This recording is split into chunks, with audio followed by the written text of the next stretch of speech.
Buenos días, jóvenes, ¿cómo están? Bueno, Hola, ¿Estamos todos, parece? Cinco, serían cuatro, sí, estamos todos. ¿Cómo les ha ido?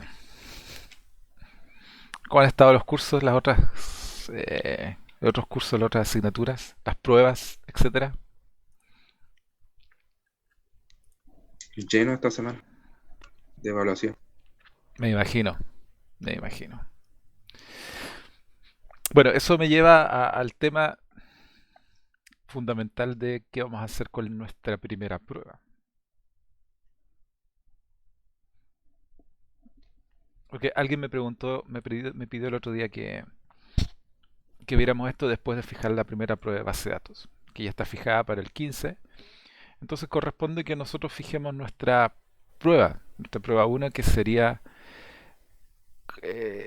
un caso que hay que resolver hasta llegar a la planificación de las iteraciones del backlog de todas las tareas que hay que realizar. Hay que ponerle fecha. Yo estoy tentado a decir que sea el próximo viernes, pero no sé si ustedes están, cómo están de carga la próxima semana. profe, Por mí no hay problema. eso habían preguntado igual, le preguntaron ayer a otro profe de que si el viernes se va a tomar como día normal o se Es va a dar sándwich. una muy buena pregunta. Hartos profes tenemos la misma. Nos preguntamos lo mismo. Según lo que tengo entendido oficialmente, el viernes no es sándwich. Porque a principios de año se nos entrega un listado de todos los sándwiches del año y el 17 de julio no aparece como sándwich. Ahora, tal vez mañana pasado, el lunes o el martes, llegue una comunicación al respecto y que diga que sí, va a ser sándwich, pero hasta ahora por lo menos no se ha dicho nada. Y de hecho es una muy buena cosa, yo creo que le voy a decir a la persona encargada que pregunte para que se envíe un comunicado oficial. Ya, porque igual estábamos como, el profe, eso era de un trabajo que ¿Ya? tenemos que hacer y le preguntaron, o sea, le preguntaron, pero es por otra prueba, de otro ramo, que si él sabía algo. Que como que todos los profes estaban en la misma disyuntiva que no saben si... Mm. Yo lo que sé es que no, porque en el Tongoy de hecho hay una lista, hay una lista, un calendario, un calendario con la información.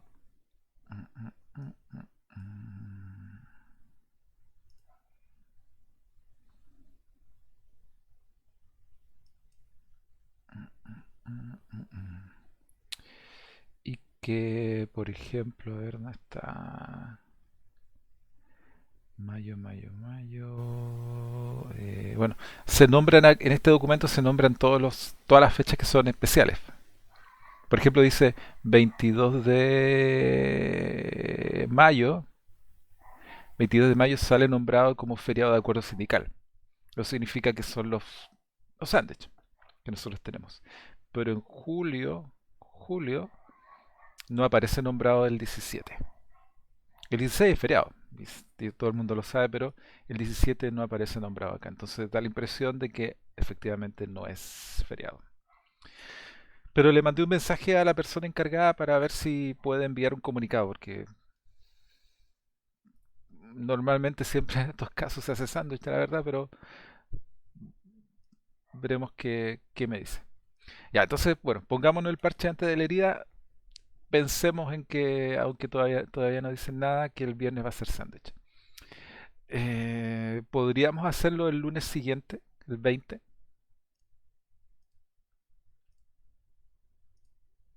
El 20. ¿Tienen ustedes, por ejemplo, clases el lunes 20, por ejemplo, A, B, C, D, en el F? En el bloque que viene después de la clase que tenemos a las 4. Por si acaso nos extendemos un poco. Yo sí. Ya, En mi caso no. ya, pero hay uno que sí, así que yo pensé que iba a ser más fácil ya que somos tan pocos. La otra opción es hacerlo el viernes que sigue, el viernes 24. Yo no tengo ningún problema con las fechas. La idea es hacerlo en la hora de clase, ojalá, y bueno, como es viernes, que es bloque C, podríamos extendernos un poquito si es que fuera necesario. Viernes 24, a la 1, Sí. a las 2 Sí, creo que sí. y a las 3, ya. Entonces, acuerdo de la clase de hoy, que el viernes 24 va a ser nuestra prueba, que va a ser básicamente, déjenme anotar acá.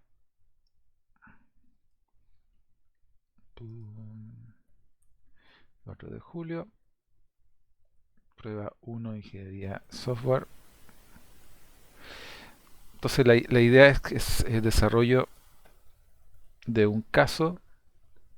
Entonces la prueba, el desarrollo sería desde el inicio hasta tener el caso planificado en un backlog con la primera iteración definida.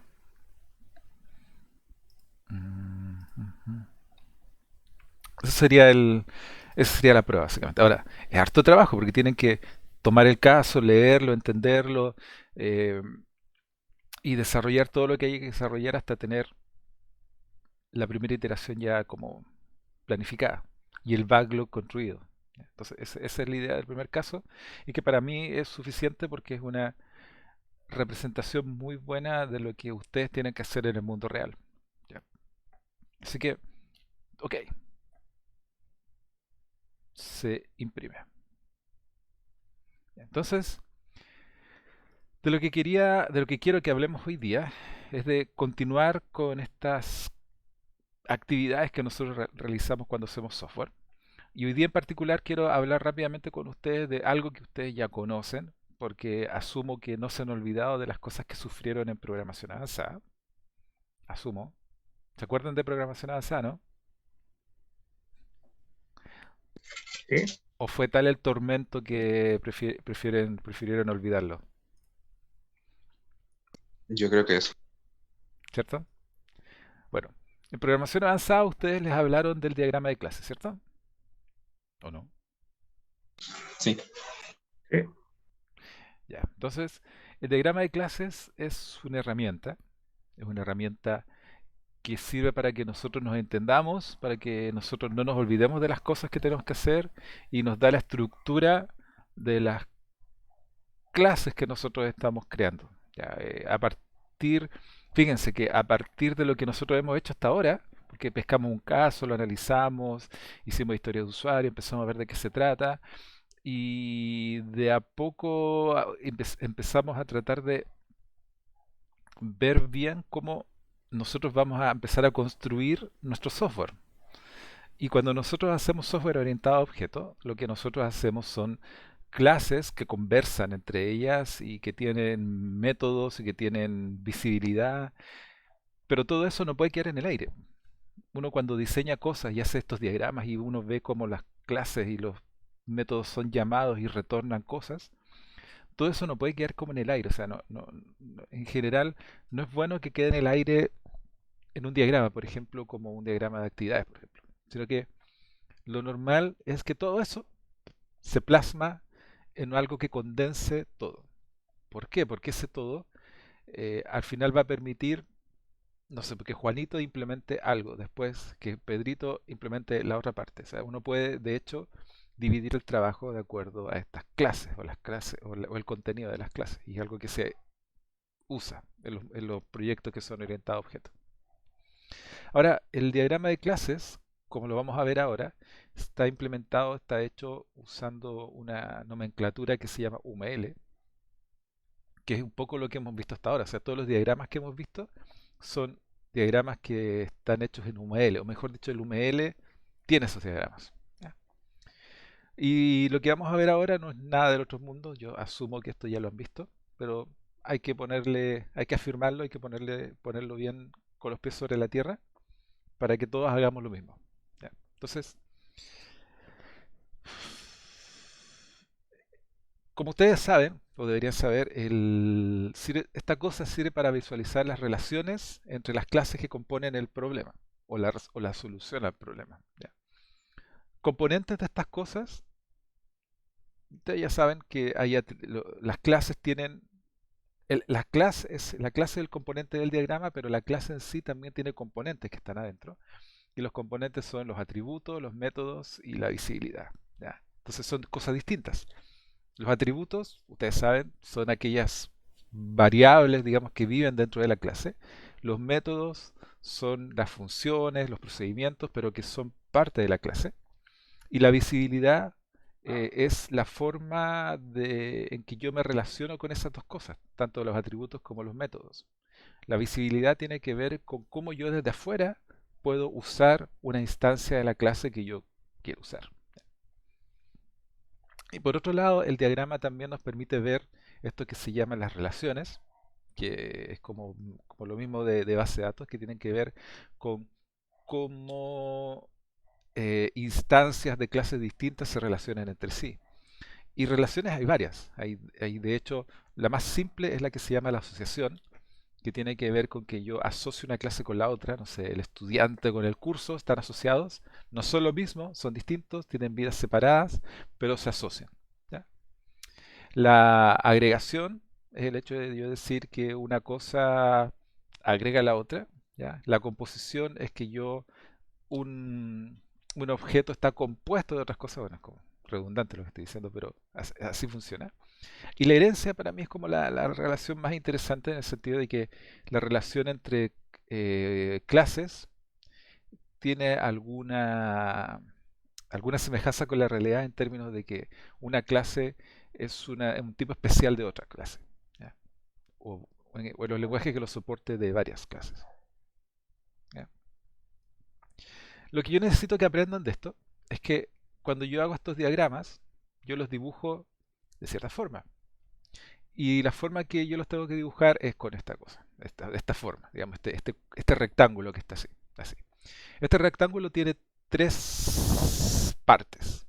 La primera parte es el título, que es el nombre de la clase que yo estoy dibujando. La segunda es el apartado donde yo especifico los atributos de la clase, todos los atributos, privados y públicos. Bueno, después vamos a ver qué significa cada cosa. Y después yo declaro los métodos, que son las funciones que yo puedo llamar, lo más específicamente, lo más específico posible. Hay veces que uno cuando está apurado hace un diagrama de clases como rápido, uno pone los atributos de los métodos y nada más, pero idealmente debería estar toda la información posible para que yo mirando ese diagrama yo pueda implementarlo. ¿Ya? Eso significa que tienen que estar los tipos. En este caso, por ejemplo, método 1, yo aquí le pondría el tipo del retorno, si es que es un método que retorna algo. En este caso yo podría decir que método 1 es simplemente un procedimiento. ¿Ya? Pero si es una función, si es un método que retorna algo, yo le pondría ahí, especificaría cuál es el tipo. ¿Ya?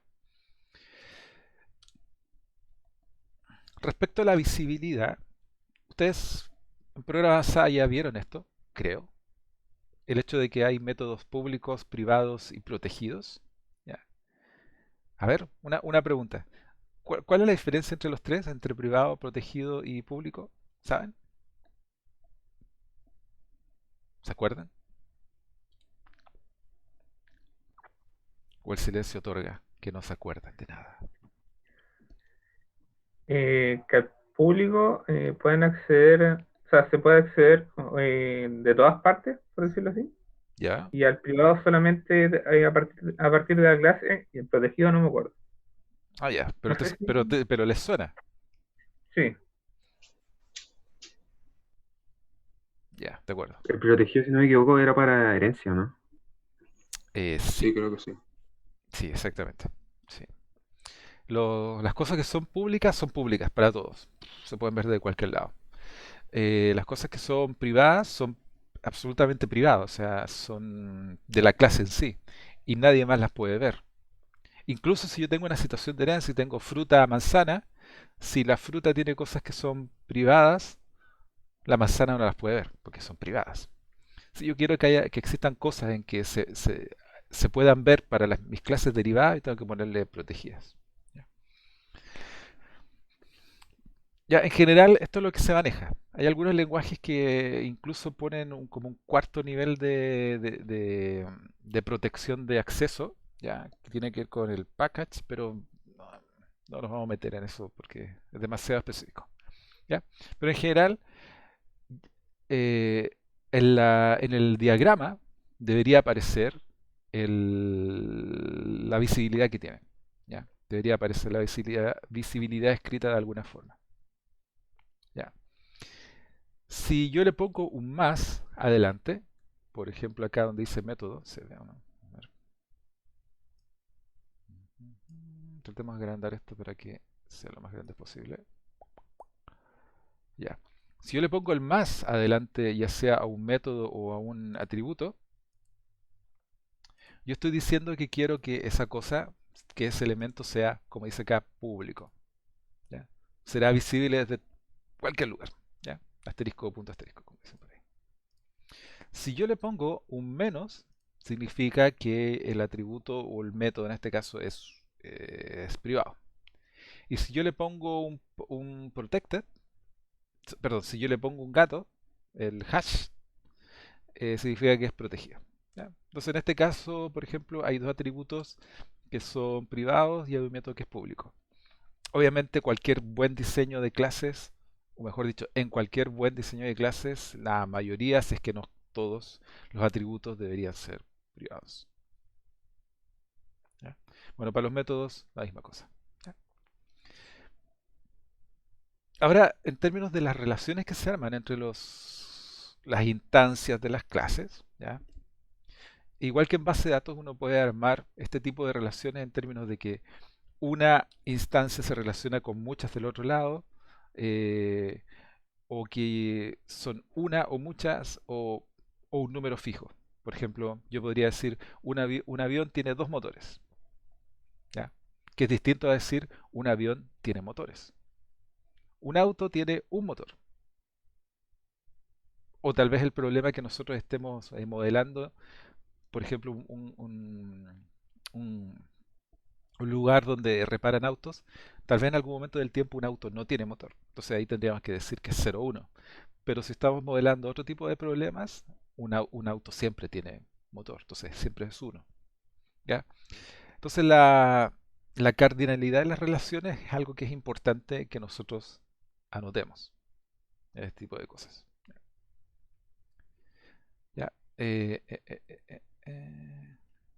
En términos de herencia, y me da la impresión que ustedes ya conocen el término, ya ustedes ya saben, que la herencia es cuando yo tengo un tipo de especialización, en el sentido de que tengo una clase que es base y heredo clases que son más específicas, que seguramente tienen un comportamiento específico, que pueden heredar cosas de arriba, ¿ya? Pero que en general son las clases que yo generalmente uso, son las clases inferiores. Esto no siempre es igual, de repente yo tengo casos en que efectivamente la clase de arriba es abstracta en términos de que no puede ser instanciada y que yo solamente uso las clases de abajo, pero hay problemas en que yo puedo tener una clase base que es instanciable, pero también yo puedo tener casos particulares de eso que también son instanciables. O sea, puede ser cualquiera de ese tipo de cosas. Pero en cualquiera de esos casos se dibuja igual. Este triangulillo escrito de esa forma significa que el vehículo es la clase base y el auto es la clase heredada. ¿Ya? Obviamente, cuando yo tengo una instancia, en este caso de auto, yo puedo acceder a todas las cosas públicas del vehículo y a las cosas protegidas. ¿Ya? Ahora, el acceso a las cosas protegidas es solamente desde el punto de vista del auto en este caso. Yo si tuviera una instancia de auto, yo no puedo acceder a las cosas protegidas desde afuera, o sea, cuando yo lo estoy usando. ¿Ya? Y a las cosas públicas nunca se puede acceder, solamente el vehículo puede acceder a ellas. Agregación es algo que es diferente. tiene que ver por el hecho de que eh, hay una composición de un objeto en base a otros. ¿Ya? En este caso se lee muy parecido a la herencia, en el sentido de que el vehículo es la clase base y el auto es una, una, un- una versión especial de vehículo en este caso. Aquí hay que leerlo donde está el simbolito. El almacén en este caso es una agregación de cuentas y de clientes en este caso. Ya, o sea, para que exista o para que exista el problema o para que se pueda solucionar, uno tiene que pensar que un almacén no tiene o puede tener existencia por sí, pero para que sea válido desde el punto de vista del problema, el almacén agrega muchas cuentas. Y en este caso, este documento hace la diferencia entre las cosas que son por valor y por referencia. Nosotros en general vamos a usar el lenguaje en que las agregaciones son por referencia, o sea que yo desde el almacén seguramente voy a tener un atributo que va a hacer referencia a instancias de la clase cliente, que son instancias. Por ejemplo, en Java yo no puedo tener cosas por valor, o sea, yo no puedo crear. Cuando creo una clase, yo creo una referencia a la clase, ¿ya? Y eso es lo que yo tengo que asignar al almacén para que el almacén pueda usarla. ¿Ya? Ahora, dependiendo cuántas son, tal vez es una. Por ejemplo, el almacén tiene un cliente. Y en ese caso, yo desde el almacén voy a tener un atributo, no sé, que se puede llamar cliente, que va a apuntar a una instancia de la clase cliente. O puede que sean varias. Y en ese caso puedo tener, no sé, si es un número conocido, puedo tener un array así normal. O si es un número desconocido, puedo tener no sé, una lista, un array list o eh, linked list o lo que sea, por ejemplo en Java. ¿Ya? Pero el término es que, desde el punto de vista conceptual, el almacén es una agregación de estos elementos. ¿Ya? Que no existe, no debería existir un cliente sin un almacén. ¿Ya? Eso supongo que esto viene más adelante. Eso en contrario con la asociación. Cuando yo digo que dos elementos están asociados, es que los elementos tienen existencia propia. O sea, una asignatura existe, y es independiente de que de si los estudiantes se inscriben o no. Y por otro lado, el estudiante también existe, independiente de que exista un curso en particular. La asociación se genera o se crea porque en un momento específico del tiempo y del espacio, uno puede decir, el estudiante toma un curso, ¿ya? Pero las dos entidades tienen existencias separadas. El tiempo de vida de ambas entidades es distinto. Cuando nosotros hablamos de agregación, lo más seguro es que el tiempo de vida de todos los elementos está acotado y es el mismo. Y este es un término que mencioné recién, clase abstracta, y esto sí que no sé si ustedes lo han visto antes. En Programa Avanzada se menciona el término clase abstracta.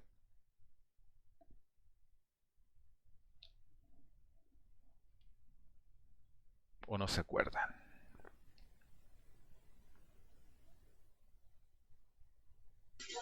Me acuerdo que se usaba en herencia, pero nada. Sí, al menos yo lo vi en programación. Ya. Ok. Veámoslo desde este punto de vista. Imagínense que estamos resolviendo un problema que tiene que ver con frutas. ¿Ya? Voy a vender frutas. Mi puesto de venta de la feria vende frutas. ¿Ya? Pero vende manzanas, naranjas, no sé qué otras frutas hay, plátanos, no sé. Entonces yo tengo modelado el problema en términos de que tengo estas clases, que son las frutas, las naranjas y todo el asunto. Pero yo detecto, cuando estoy haciendo el modelo, de hecho cuando yo leo el problema, estoy, no sé, eh, dividí el problema y hice los casos de uso, pero cuando estoy ya trabajando dentro de la iteración, o puede que incluso antes, pero en términos concretos lo más seguro es que esto lo voy a detectar cuando ya esté trabajando en la iteración, eh, que todos estos elementos que yo manipulo tienen tienen comportamientos similares. Entonces yo digo, voy a hacer una herencia de esto, para evitarme algunos problemas y para mejorar ciertas cosas. Voy a crear una clase que se llame fruta y estas otras van a ser herencia de aquella. Entonces lo que yo hago es seguramente muevo cosas que eran comunes, por ejemplo, no sé, mm, el método embalar, por ejemplo, o el método, no sé, reportar, el método, no sé, cualquier método, y yo eso los muevo para arriba, porque al final todos esos métodos en todas las clases de fruta eran iguales, así que lo moví para arriba. Ya. Obviamente dentro del análisis yo me di cuenta que hay cosas que, aunque todas las frutas tienen, cada fruta la implementa de forma distinta. Por ejemplo, comer. La forma de comer una manzana es distinta a comer una naranja, es distinto a comer una granada. ¿Ya? Entonces, obviamente yo en la clase padre, toda la clase fruta, yo ahí declaro que, que la clase va a tener el método comer, pero lo declaro sin cuerpo, o sea, lo declaro que tiene que estar definido en las clases concretas en sí. ¿Ya? Y ahí me viene la pregunta, yo cuando estoy diseñando esto, yo me tengo que preguntar, dentro de mi código, lo que yo estoy escribiendo, o la persona que esté usando las clases, frutas, manzanas y lo que sea, debería ser capaz de instanciar una fruta en vez de instanciar una manzana, un melón, una sandía, un etcétera. ¿Debería ser capaz de instanciar fruta? Depende del problema. En particular, en este caso, yo diría que no. O sea, porque la- lo que existe en el mundo no son frutas. Suena raro, pero lo que existe en el mundo son manzanas, peras, naranjas, etcétera. No hay frutas.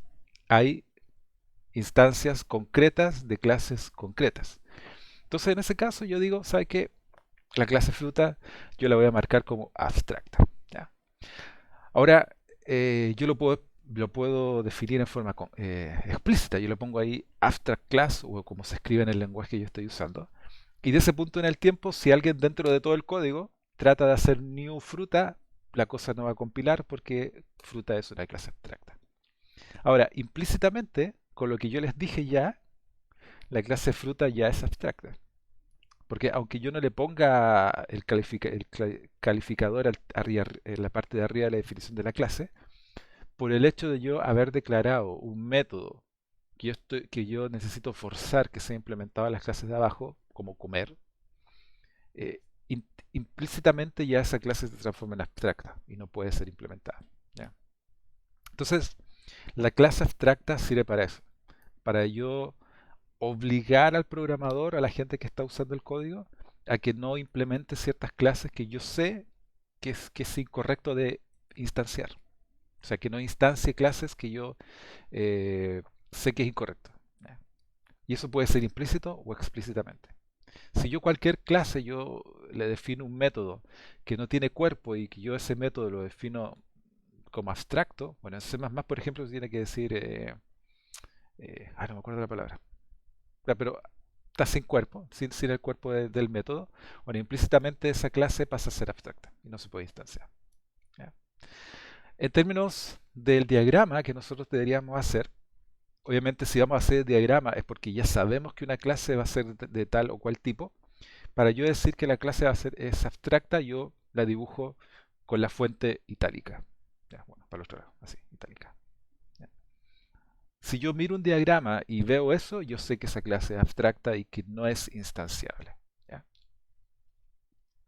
Y que, como dice ahí, lo único que yo puedo instanciar son las clases concretas. Puedo instanciar instancias concretas de las clases derivadas concretas. Manzanas en vez de frutas. ¿Ya? Yo sé que ustedes han sufrido con las interfaces y me da la impresión que en prueba avanzada se le da harto énfasis al hecho de tener interfaces. Y es bueno que ustedes sepan hacer eso porque el mundo está lleno de interfaces. ¿Ya? Uno no las ve, pero está lleno. Y cuando uno las va a diseñar, uno cuando las va a escribir, se dibujan con un circulito. En caso, bueno, no solamente en Java, pero en general en hartos lenguajes las interfaces tienen ciertas características que es como una clase vacía, que solamente es el esqueleto, ¿ya? En Java se definen con la palabra interface y en Java todos sus métodos son abstractos y públicos, ¿ya? Porque las interfaces solamente tienen que definir la cara pública de una clase. Si yo digo que una clase implementa una interfaz, es porque es su cara pública. No importa cómo la implemente, o sea, no importa, sino que lo importante es que implemente ciertos métodos. Por ejemplo, el otro día estaba trabajando en un proyectito, de hecho todavía no se termina, y que está hecho en Java y tiene que ver con SQL, con conectarse a una base de datos y hacer consultas. Pero me llevó a pensar el hecho de que tal vez sería interesante mostrarles después esto, cuando estemos un poquito más cerca del final, cómo en Java se logra abstraer las conexiones a las bases de datos. Porque uno, cuando se conecta a la base de datos desde Java, uno escribe ciertas cosas, por ejemplo. Pero si yo escribo o quiero conectarme a una base de datos Postgres o a un MySQL o a un Oracle o a un SQL Server u otras cosas más rebuscadas, mi código es el mismo. Es el mismo, exactamente el mismo. El driver de conexión, del punto de vista de lo que yo manipulo, es el mismo. Siempre es el mismo. Hay solamente un pequeño cambio, pero todo esto se logra porque el driver de la conexión, todas las clases que me permiten a mí hacer las consultas y después explorar los resultados, todas están basadas en interfaces y están basadas en clases abstractas y clases derivadas. Entonces uno, por ejemplo, cuando quiere, en Java hay una clase que se llama el Connection Manager o Driver Manager, que uno le invoca un método que dice, dame una conexión, y me retorna una conexión. Y si uno mira la definición de eso, lo que me retorna es una interfaz. Obviamente las interfaces no se retornan, sino que lo que se retorna es una instancia particular de una clase que implementa dicha interfaz. Entonces, para mí, usuario de ese código, me está retornando una clase que tiene una interfaz y yo puedo llamar a los métodos. Pero internamente, cuando la conexión es a un Postgres, la instancia seguramente es una clase Postgres, driver, connection, no sé cuánto, pero implementa la interfaz. Y yo me olvido de que es un Postgres no sé cuánto y para mí es simplemente una interfaz. Y lo mismo pasa cuando es Oracle. Seguramente es una clase que se llama Oracle Driver Connection, no sé cuánto va, pero implementa la interfaz. Entonces, del punto de vista mío, es simplemente una clase que implementa la interfaz y yo llamo a sus métodos y soy feliz. ¿Ya? Pero es interesante, yo creo que podríamos analizar ese caso después. Ahora, cuando nosotros estamos analizando nuestro problema y detectamos que necesitamos tener interfaces en el código, que necesitamos implementar interfaces, tenemos que dibujarlas de la misma forma que dibujamos las clases. De la misma forma que tenemos herencia, nosotros podemos hacer herencia, entre comillas, de interfaces. Y la forma de diseñar esto, de dibujarlo, es así. La interfaz se dibuja con un circulito y hay una línea recta que va hacia la clase que está implementando la interfaz. Ahora, esto de poner clase 1 es cosa de estilo. ¿Ya? No es necesario que vaya esto, puede ser clase 1, fruta, manzana, lo que sea. ¿Ya? Como dice acá en Java, por lo menos las interfaces no tienen constructores em,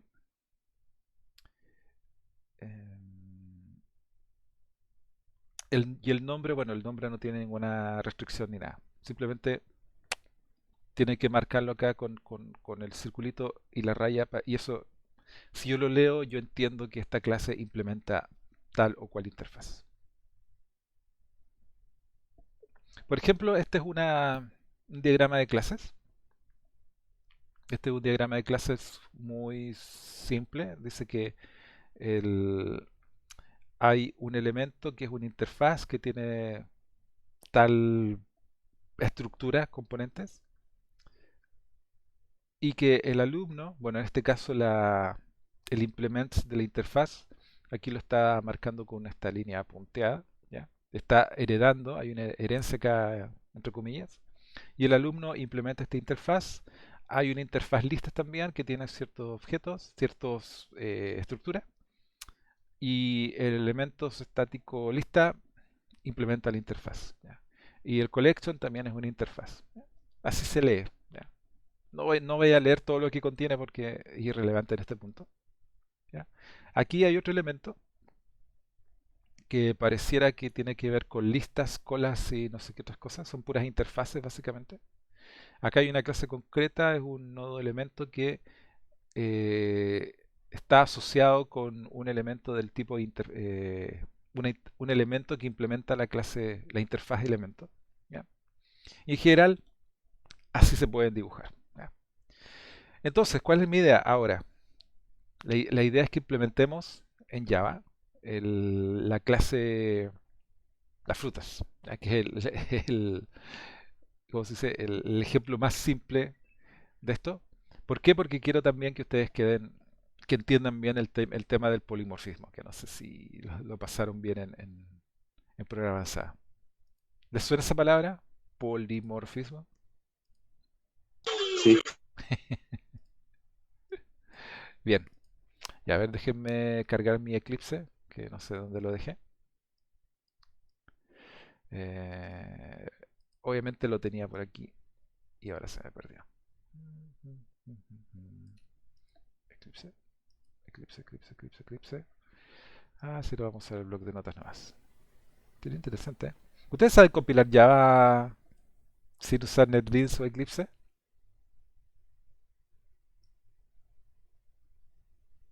Parece que no.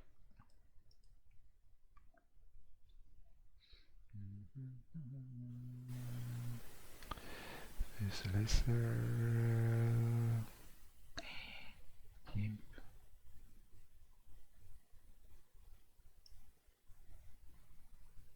Ya. Se me perdió el Eclipse, así que voy a buscarlo de la otra forma.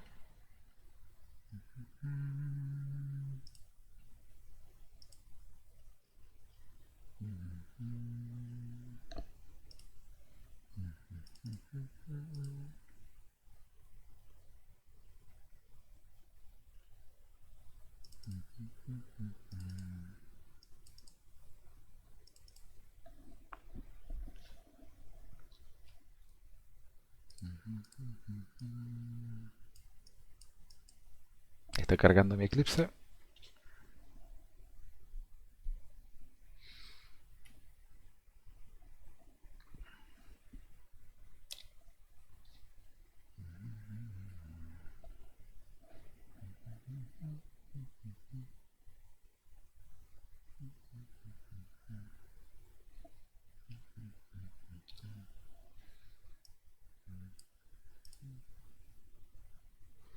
Ya, aquí está mi Eclipse ya cargado.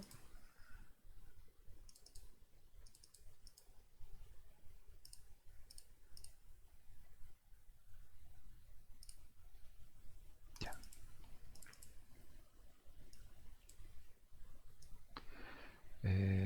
Ok, estamos ahí acá. Voy a agrandarle las letras para que puedan.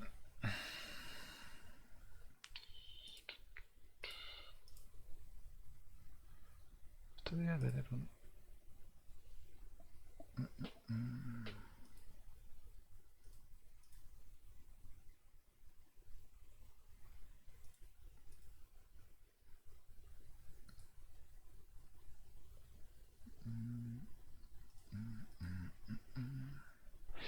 Ya, a ver, text font. Ponerle acá 16. Ya. Bueno, este código, nada que ver. Entonces lo que yo voy a hacer acá en mi Eclipse es crear un nuevo proyecto de ejemplo.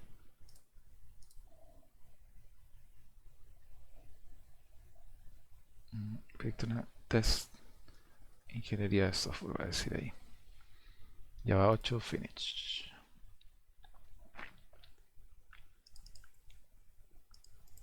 Voy aquí a agregar una nueva clase que va a ser nuestro main. Ya. Ahí está mi clase main. Ya, ahí parte todo. El programa se ejecuta desde ahí. Y yo les decía que lo que quiero hacer es eh,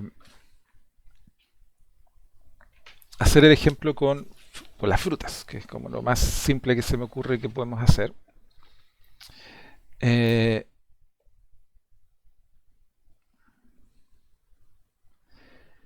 en términos concretos, voy a cargar aquí también la...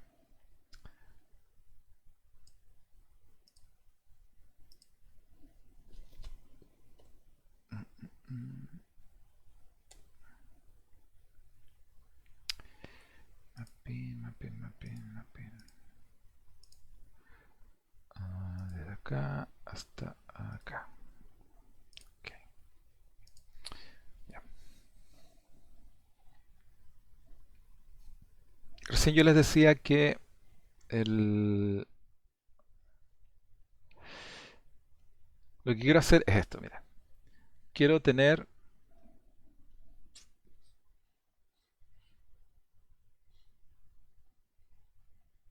fruta y lo que quiero tener es varias clases concretas de esto. En particular, por ejemplo, podría ser manzana, manzana. Podría ser, por ejemplo, plátano. Y podría ser sandía. Melón, melón mejor. Ya. Porque yo descubrí que mi problema era así. Y sobre todo, y una cosa que eh, yo descubrí analizando el problema es que fruta iba a ser abstracta. O sea, que dentro del problema, dentro del código, no tengo que dejar que se puedan instanciar frutas. ¿Ya? Esto tiene tres. Y aquí yo debería escribir, como ustedes ya saben, debería escribir acá los atributos. Y acá abajo yo debería escribir los métodos que tiene la clase. ¿Ya? Y obviamente todo lo que yo defina acá como público, bueno, de partida se pueden usar desde afuera y también se pueden usar dentro de los plátanos. Así que rápidamente voy a escribir acá. Entonces, por ejemplo, yo voy a ser flojo, no debería hacer esto, pero voy a escribir todo acá. Public class, no, de hecho no puede ser pública. Fruta. ¿Ya? Class manzana, extends fruta.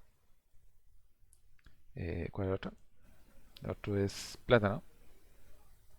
Class plátano, extends fruta. Class melón, extends fruta. ¿Cómo deberían hacer esto? En la realidad, cada una de estas cosas, que es lo que se recomienda cuando usan Java, debería estar en su propia clase. ¿Ya?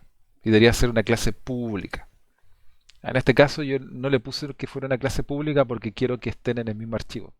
Si yo le pongo acá public class, me va a decir que no es posible porque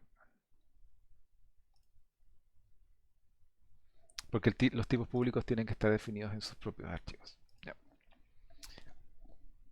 Entonces, ¿qué sucede con esto? Bueno, de hecho, a esta clase tengo que ponerle public void, public static void main.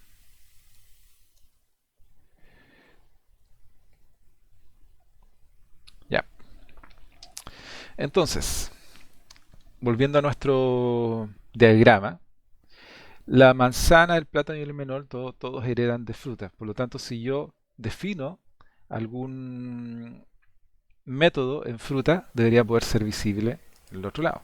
Entonces yo lo voy a poner acá, public void mostrar.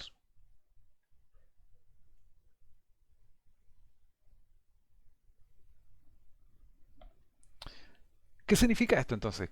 Significa que si yo tengo una instancia de melón, por ejemplo, o plátano, plátano P es igual a new plátano,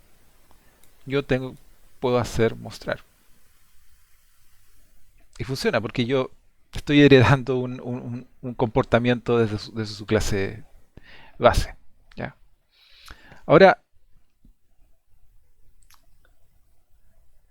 ustedes me dijeron que saben acerca del polimorfismo. Así que si yo escribo cosas de ese estilo, no debería ser raro para ustedes. ¿Ya?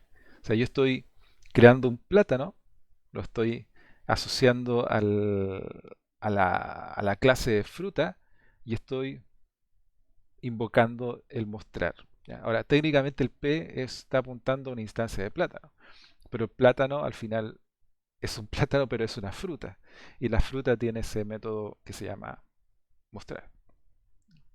El asunto se pone complicado o complejo cuando yo empiezo a hacer cosas, por ejemplo, que yo dijera que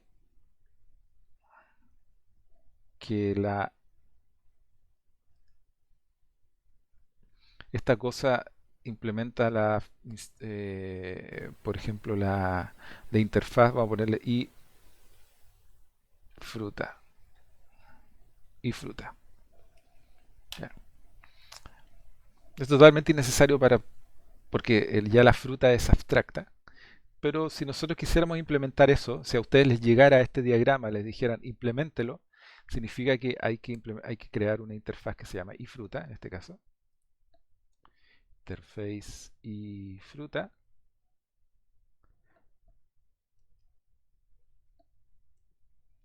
Y acá tengo que decir que esto implements ifruta. Esto es totalmente innecesario, pero ok.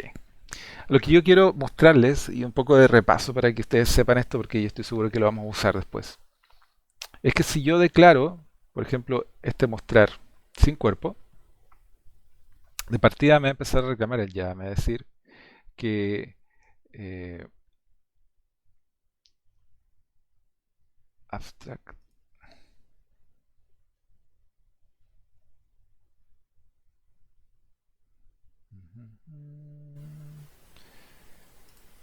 Ahí está. Si yo lo declaro sin cuerpo, estoy diciendo que este método es abstracto y por lo tanto la clase es abstracta, pero de hecho si yo no le pongo abstracto, el Java igual me reclama.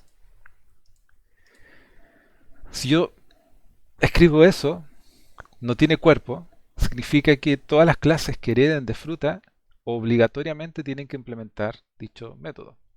¿Ya? Lo que nosotros teníamos recién era ahí. Teníamos un método que se heredaba hacia abajo, obviamente, pero yo igual puedo eh, sobreescribirlo en las clases que vienen más abajo. Bueno, en Java aquí ahora hay que ponerle override. ¿Ya? Entonces en ese caso yo cuando llame a manzana, bueno, si fuera plátano, por ejemplo, yo lo tuviera acá.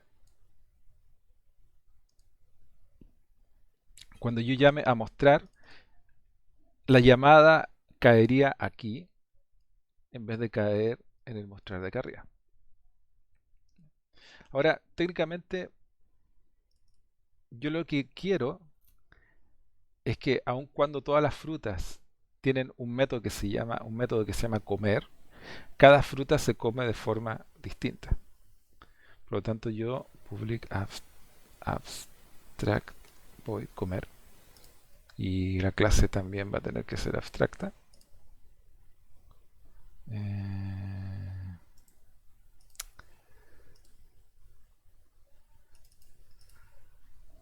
ya. Con eso yo fuerzo a que las clases que heredan de ella tienen que implementar el método que les falta. Y aquí yo puedo poner el comportamiento especializado de cada una de estas versiones concretas de esta clase abstracta.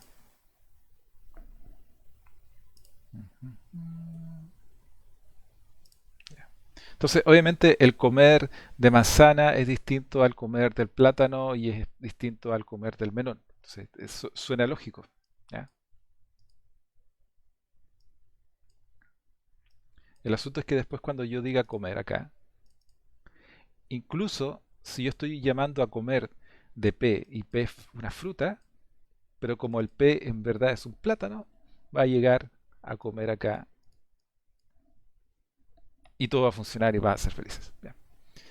Ahora, ¿para qué nos complicamos tanto la vida con objetos y hacer todo esto? Es que siempre la pregunta ¿es obligatorio usar esto? ¿No hay otra forma más fácil? ¿Realmente tenemos que usar todo esto? Y la respuesta es no, no. Si ustedes lo piensan bien, así como profundamente, todo lo que nosotros hacemos en términos de código, en términos de clases, llamadas,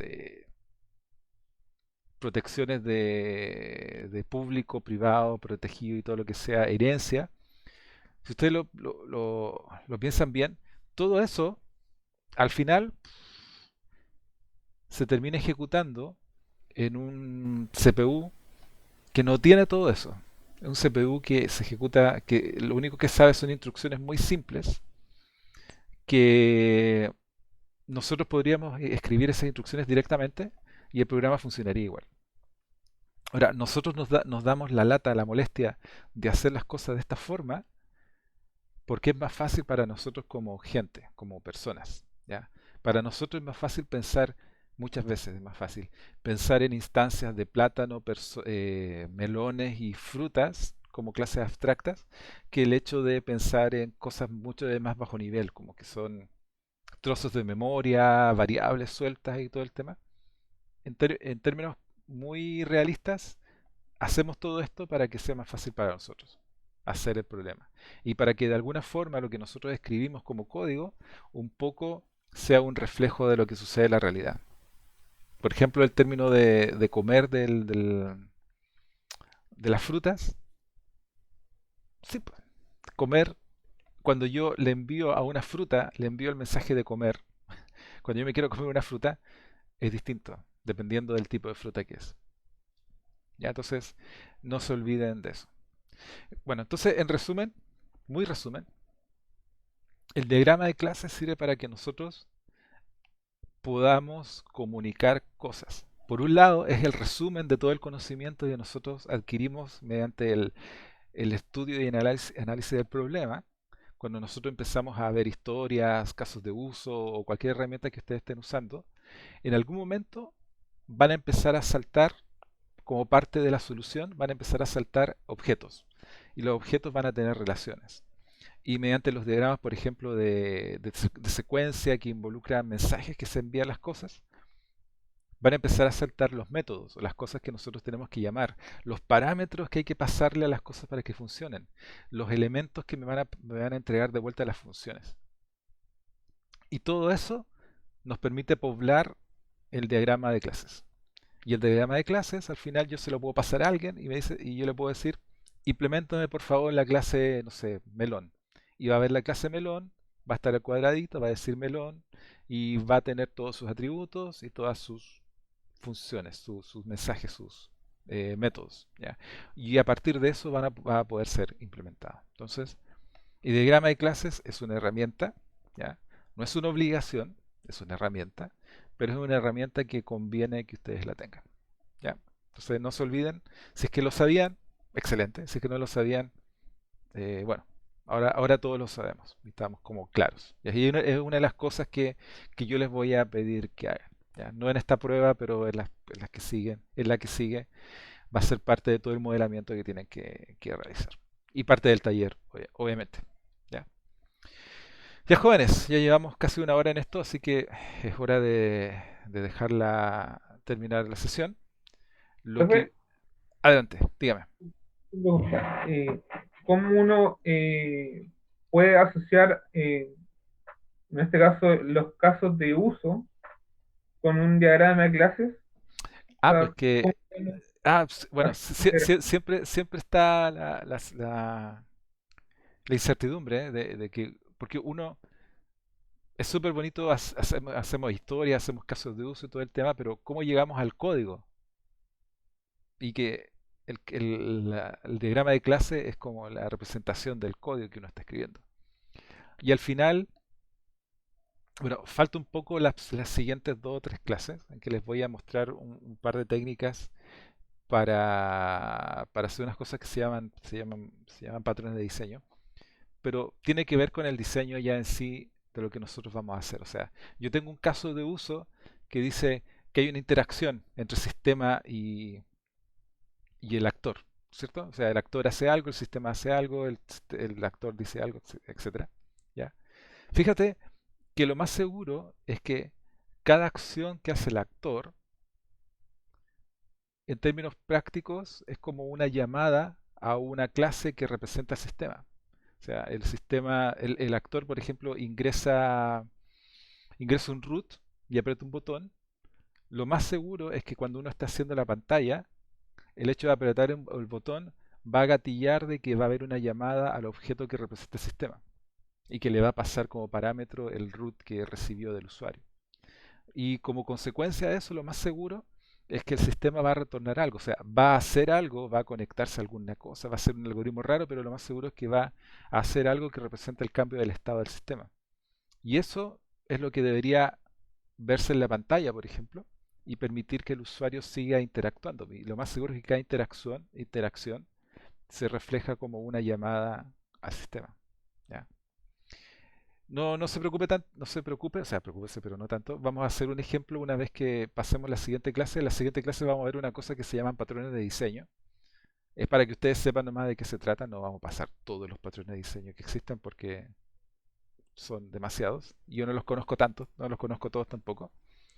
Y una vez que tengamos eso, yo creo, o sea, no creo, vamos a hacer como un ejemplo eh, más concreto. Por ejemplo, retomando el caso que estábamos analizando, este de la empresa que se dedica al bodegaje, ver qué pasa. Ya tenemos la historia de usuario, tenemos los casos de uso, ya como que estimamos el tiempo de cada actividad. ¿Y ahora qué? ¿Qué es lo que viene? Entonces, la idea es que sigamos con ese caso para que ustedes sepan cuál es el pegamento que une el hecho de tener casos de uso versus a tener código funcionando, cómo se rellena lo que está al medio. ¿Ya? Es una buena pregunta y hay muchas formas de hacerlo. O sea, de partida, una forma es simplemente yo lo implemento. Me siento a implementarlo de alguna forma, no sé cómo. Pero la idea es que tener algunos pasos extras e intermedios que me permitan hacer las cosas más simples. Así que, buena pregunta, no se preocupe, lo vamos a ver en detalle. Ya, profe, gracias. Ya. Entonces, chicos, asistencia completa hoy en día, muy bien. Así que nos estamos viendo el lunes.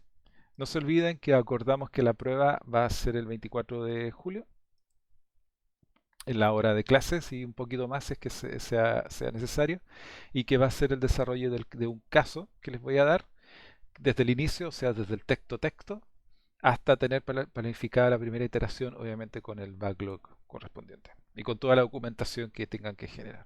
Así que eso. Así que chicos, lo dejamos hasta acá.